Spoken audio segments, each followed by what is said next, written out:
যে আপনি যে ধনী মানুষ জাকাত দিয়েছেন, আপনি রোজা রেখে ফিতরা দিয়েছেন, আপনার কাজ শেষ হয় নাই, বরং আপনার প্রতিবেশী, আপনার আত্মীয়, আপনার পাশে একজন গরিব মানুষ, সে চিকিৎসা করাতে পারে না, তার মেয়েকে বিবাহ দিতে পারে না, সেই সময় আপনাকে অকাতরে নীরবে নিভৃতে তাকে দান করতে হবে।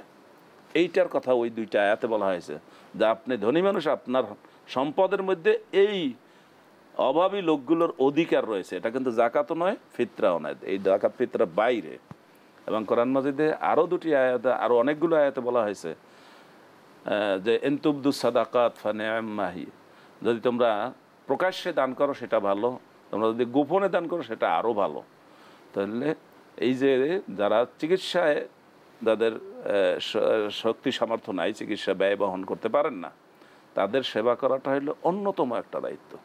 সেই ক্ষেত্রে আমাদের যারা জাকাত দিয়ে থাকেন তাদের জন্য একটা দায়িত্ব হবে এভাবে যে আপনি শুধুমাত্র রমজান মাসে জাকাত দিবেন, তারিখ ঠিক করে রাখবেন সেরকম না, আপনি সারা বছর জাকাত দিবেন এবং হিসাব নিকাশ করে রমজান অথবা শাবান মাসে আপ টু ডেট করবেন যে আপনার কতটা বাকি রইলো দিয়ে দেন, আর যদি বেশি হয়ে থাকে সেটা মনে করেন আগামী বছর অগ্রিম জাকাত দেওয়া যায়। আল্লাহর জন্য প্রয়োজনীয় অগ্রিম দিবেন।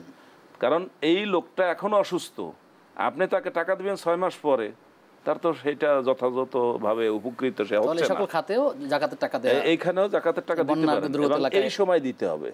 এই যেমন এখন বন্যা দুর্গত যে সমস্ত এলাকা, সে সমস্ত এলাকায় আপনি জাকাতের টাকা দিতে পারেন। জি, আমরা আপনার এই আলোচনায় আবার আসবো ইনশাআল্লাহ।